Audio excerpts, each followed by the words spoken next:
जब नारद जी गरुड़ जी से मिले तो उन्हें संशय हुआ कि गरुड़ जी तो घूम रहे हैं, उधर राम जी का राजाभिषेक हो रहा है। नारद जी गरुड़ जी से पूछ बैठे कि हे गरुड़, आप राम भगवान के राजाभिषेक में नहीं गए? तभी गरुड़ बताने लगा कि लंका में जब युद्ध चालू था तो मेघनाद ने नागफांस से राम और लक्ष्मण दोनों को बांध दिया था। माता कद्रु के पुत्र राम के प्राण चूस रहे थे और लक्ष्मण के भी। तब हनुमान जी मुझे बुलाने आए थे और बोले कि राम के प्राण बचाओ, वो मर्यादा के लिए युद्ध लड़ रहे हैं और धरती माता को राक्षसों से मुक्त करना चाहते हैं जो कि धरती में अधर्म फैलाए हुए हैं। सो मैं हनुमान जी की विनती पर उनके बंधन को छुड़ाने गया और छुड़ाया भी। जब मैं वहां गया था तो देखा कि राम असहाय अवस्था में पड़े हुए थे और मैं उनके बंधन को छुड़ाया। भला किसी भगवान के बंधन को एक तुच्छ पक्षी कैसे छुड़ा सकता है?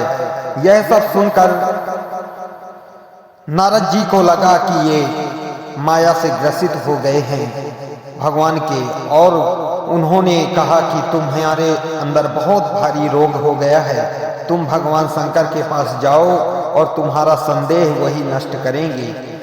सो गरुड़ उड़ता हुआ भगवान शंकर के पास गया और शंकर जी बोले, हे गरुड़, तुम कागभुसुंडी के पास जाओ, वो बहुत अच्छे से कथा सुनाएंगे और जब तक तुम उनके सत्संग में नहीं रहोगे तब तक तुम्हारा मन का भ्रम नहीं दूर होगा।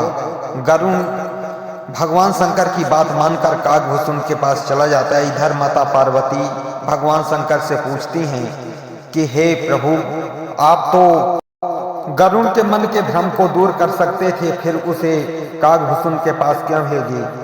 तब भगवान शंकर बताते हैं कि खग ही जाने खगही की भाषा, जब तक उसे कागभुसुंड नहीं बताएंगे तब तक वो समझ में नहीं आएगा।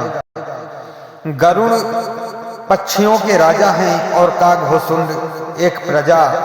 जब राजा प्रजा के पास जाएगा और उसके आगे नतमस्तक होगा तो इससे यह भी उसका घमंड भी दूर हो जाएगा।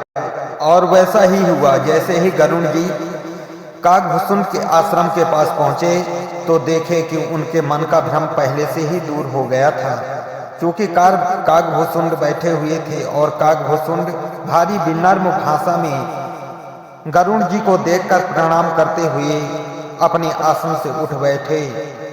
कागभुसुंड जैसे जड़ भाषा वाला पक्षी भी इतना विनम्र सिर्फ हरि कथा और सत्संग से ही हो सकता है, यह समझ गए। फिर गरुड़ जी के आग्रह पर कागभुसुंड भगवान श्री राम की कथा भारी विनम्र भाषा में सुनाता है और उनके बाल लीला से लेकर उनके अंतिम समय तक की कथा भारी विनम्र भाषा में सुनाता है।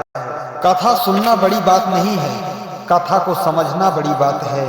इस कथा से यही समझ में आता है कि भले ही गरुड़ राजा थे परंतु कागभुसुंड एक कथा अच्छे कथावाचक थे और उनके सामने उन्होंने नतमस्तक होकर प्रेम पूर्वक यह कथा सुनी।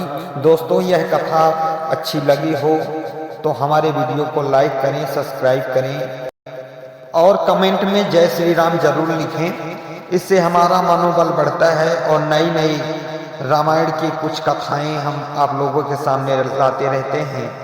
जय श्री राम।